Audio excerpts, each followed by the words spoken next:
Hi, this is Sai Kiran Ram here. Prajala kosam prashninche gontunai. Please like, share and subscribe VVD News Channel Nandyal. Plastic రహిత జిల్లాగా తీర్చిదిద్దేందుకు ప్రతి ఒక్కరూ కృషి చేయాలి. పట్టణంలో పారిశుద్ధ్య కార్యక్రమాలు వేగవంతం చేయాలి. రాష్ట్ర మైనార్టీ న్యాయ సంక్షేమ శాఖ మంత్రి ఎన్ఎండి ఫారూక్. ప్లాస్టిక్ వాడటం వల్ల ఎన్నో అనర్థాలు. ప్లాస్టిక్ కవర్లు వినియోగిస్తే కఠిన చర్యలు. జిల్లా కలెక్టర్ జి రాజకుమారి. నంద్యాల జిల్లాను ప్లాస్టిక్ రహిత జిల్లాగా తీర్చిదిద్దేందుకు ప్రతి ఒక్కరూ సమన్వయంతో కృషి చేయాలని రాష్ట్ర మైనార్టీ న్యాయ సంక్షేమ శాఖ మంత్రి ఎన్ఎండి ఫారూక్ పేర్కొన్నారు.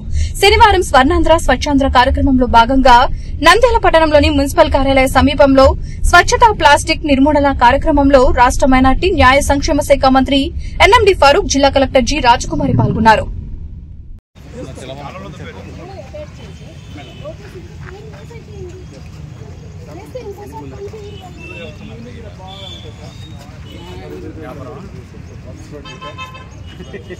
సీసాలు అవి సీసాలే కదా, వాటర్ ప్యాకెట్స్ ఇవ్వండి. ఈయన ఎత్తుతాడు, ఇవ్వండి. ఎత్తండి రండి, మీతో పాటు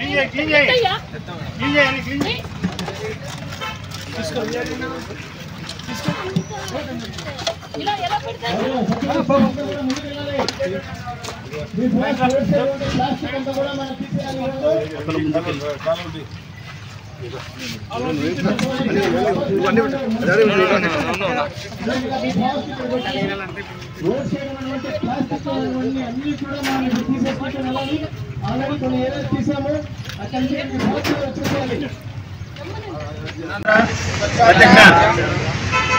నేను నా పరిసరాల పరిశుద్ధ కొరకు ప్రతిరోజు కొంత సమయం కేటాయిస్తానని నా వంతు కృషిగా చేసి పరిశుభ్ర ఆంధ్రప్రదేశ్ సాధించే సంకల్పానికి కట్టుబడి ఉంటానని ఈరోజు పరిశుభ్ర గురించి నేను వేసిన ఈ ముందడుగు ఆంధ్రప్రదేశ్ రాష్ట్రాన్ని శుభ్రపరచడంలో సాయం చేస్తుందని నమ్ముతూ ఈ రోజు నుండి నా తోటి వారికి కూడా స్వచ్ఛత, ప్లాస్టిక్ నిర్మూలనపై మరియు ప్రత్యామ్నాయాల వినియోగంపై అవగాహన కల్పించే దిశగా ప్రయత్నిస్తానని మన ఆంధ్రప్రదేశ్ ను స్వచ్ఛాంధ్రప్రదేశ్ గా తీర్చిదిద్దేట్లు నా వంతు కృషి చేస్తానని ప్రమాణం చేస్తున్నాను.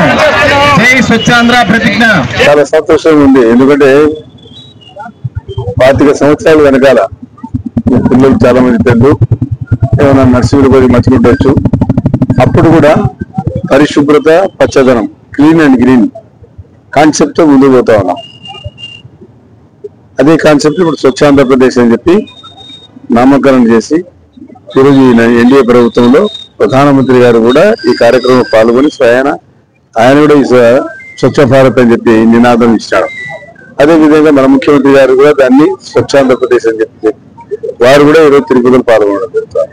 మరి ప్రజాప్రతినిధులతో పాటు అధికారులు, టాప్ పోస్ట్ అధికారులు కూడా అందరికీ పాల్గొని ఈ కార్యక్రమాన్ని ప్రజలకు అవేర్నెస్ క్రియేట్ చేయాలి. అవేర్నెస్ క్రియేట్ చేయడంలో మనం ఎంతవరకు భాగస్వాములు అవుతున్నాము అనేది మనకు ముఖ్యంగా మనకు కావాల్సిన అవసరం. నంద్యాలలో క్లీన్ గా పెట్టవలసిన బాధ్యత మున్సిపల్ కమిషనర్ గారి మీద, మున్సిపల్ ఇంజనీర్ గారి మీద, మున్సిపల్ స్టాఫ్ మీద ఉంది. ఎందుకంటే దాదాపు 700 మంది స్టాఫ్ ఉన్నారు. దీన్ని వినియోగించుకొని దీన్ని నంద్యాలను, శాంటిటీని, నంద్యాల పరిశుభ్రతను కాపాడాల్సిన బాధ్యత ఇది ఉంది. అదే ఇల్లీగల్ కన్స్ట్రక్షన్స్, గాంధీ షాపుల దగ్గర కానీ తాగడము, పారేయడము, ఎక్కడ పడితే అక్కడ రాచక శక్తులు కూడా ఎక్కువ అయిపోతాయి. ఊరు మధ్యలో ఉంది కాబట్టి దీని మీద నిఘా పెట్టి పోలీసులు చెప్పి ఆ షాపుని ఇమీడియట్ గా దాని మీద యాక్షన్ తీసుకోవాలి. ఎందుకంటే రోజు తాగి తిని ఆడ పారించిపోతే ఇంపాక్ట్ అంతా మున్సిపాలిటీ మీద పడేది. ఇప్పుడు రోజుకు 15,000 మంది, 20,000 మంది నంద్యాలకు వస్తారు. వాళ్ళు అన్ని రకాల అనుభవాలన్నీ మంచి అన్ని సదుపాయాలు కూడా రోడ్డు కాడి కనెక్టివిటీ అంతా పాపం కమిషనర్ గారు మున్సిపాలిటీ మీద పడతా ఉంది. మీకు తెలిసి దాన్ని ఎవరు పరిశుభ్రం చేయాలా, ఎవరు చేంజ్ చేయాలా? ఎన్నిసార్లు చెప్తున్నాం? 25 సంవత్సరాలు దాటిపోయించాం బట్టి ఇంకా రాలేదు. ఒక చెట్టు అన్న ఉంది అంటే సరైన చెట్టు లేదు, ఉండి చెట్టు కొట్టేసిరి. రోడ్డు వేడిని అయినప్పుడంతా చెట్టు కొట్టడం, మళ్ళీ సిమెంట్ రోడ్ వల్ల కొట్టడం, సిమెంట్ రోడ్ ఎత్తైపోవడం, మళ్ళీ తగ్గిపోవడం. జనవరి నుంచి మనం స్వర్ణాంధ్ర స్వచ్ఛాంధ్ర కార్యక్రమం ప్రతి గ్రామంలోనూ అలాగే ప్రతి మున్సిపల్ ఏరియా వార్డున కూడా మనం జరుపుకుంటూ ఉన్నాము.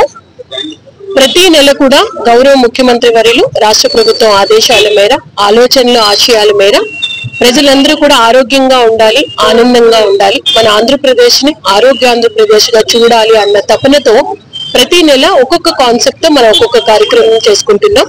ఈ జూలై నెలకి వచ్చేటప్పటికి మనకి ప్లాస్టిక్ బ్యాన్ చేస్తే వాళ్ళకి ప్రత్యామ్నాయం కూడా చూపించాలి కాబట్టి మొక్కజొన్న ద్వారా కొన్ని కవర్స్ తయారవుతాయి. అలాగే జూట్ బ్యాగ్స్, పేపర్ బ్యాగ్స్ వీటిని ప్రత్యామ్నాయంగా చూపిస్తూ ప్లాస్టిక్ వినియోగాన్ని పూర్తిగా నివారించాలి అన్న ఆలోచనపై అవగాహన కల్పించాలి. మనం ఒక 15 రోజులు, నెల రోజుల సమయం వాళ్ళకి ఇచ్చి ప్రత్యామ్నాయం ఏర్పాటు చేసుకున్న తర్వాత ఇంకనూ ప్లాస్టిక్ వినియోగం ఎక్కువగా ఉంటే వారికి పెనాల్టీ వేసి తగు చర్యలు తీసుకోవడానికి అవగాహన కల్పించే విధంగా ఈ నెలలో మనం స్వర్ణాంధ్ర స్వచ్ఛాంధ్ర కార్యక్రమం చేసుకుంటున్నాము. ప్రజలందరూ కూడా పెద్ద ఎత్తున భాగస్వామ్యం అవ్వాలి. ముఖ్యంగా వ్యాపారస్తులు ఎవరున్నారో వారి ప్లాస్టిక్ వినియోగాన్ని బాగా తగ్గించాలి. ప్రజలు కూడా ఏదైనా వస్తువులు కొనుక్కోవడానికి వెళ్ళినప్పుడు ఇంటి నుంచే మనం బ్యాగ్ తీసుకుని వెళ్తే ఈ ప్లాస్టిక్ కవర్స్ తిరిగి మన ఇంటికి రావు, మన పరిసరాలను అశుభ్రపరచరు, అలాగే మన ఆరోగ్యం కూడా పాడవదు. చాలా చోట్ల ఈ ప్లాస్టిక్ కవర్ ని వాటిని కాల్చివేస్తూ ఉంటారు, చెత్తనన్నింటినీ. వాటి నుంచి వచ్చే రసాయనాల ద్వారా క్యాన్సర్ కూడా బారిన పడుతూ ఉంటారు చాలా మంది. నాకు ఎటువంటి చెడు వ్యసనాలు లేవు కదా, నాకు క్యాన్సర్ వచ్చింది అనుకుంటారు. మన అపరిశుభ్ర వాతావరణము, మనం చేస్తున్న పనులు, అలాగే మన హ్యాబిట్స్ వీటన్నింటి వల్లనే కూడా మనకి అనేక నాన్ కమ్యూనికబుల్ డిసీజెస్ బారిన పడే అవకాశం వస్తుంది. కాబట్టి ప్రజలందరూ కూడా వీటిపై రోజులో కొంత సమయం అయినా దీనిపైన కేటాయించాలి అని కోరుకుంటూ ఈ కార్యక్రమంలో పాల్గొన్న గౌరవ మంత్రివర్యుల వారికి, అలాగే మున్సిపల్ కమిషనర్ గారు అండ్ వారి టీం అందరికీ కూడా ధన్యవాదాలు తెలియజేస్తూ ఉన్నాను. వివిడి న్యూస్ టీవీని తక్షణమే సబ్స్క్రైబ్ చేసుకోండి. నోటిఫికేషన్ కోసం బెల్ ఐకాన్ క్లిక్ చేయండి. మరిన్ని అప్డేట్స్ కోసం ప్రతి ఒక్క కుటుంబానికి ఉచిత ప్రకటనలు వచ్చే విధంగా మీకోసం మీ ముందుకు వివిడి న్యూస్ టీవీని ఏపీ ఫైబర్ నందు 99వ ఛానల్ మరియు యూట్యూబ్ నందు వీక్షించెదరు.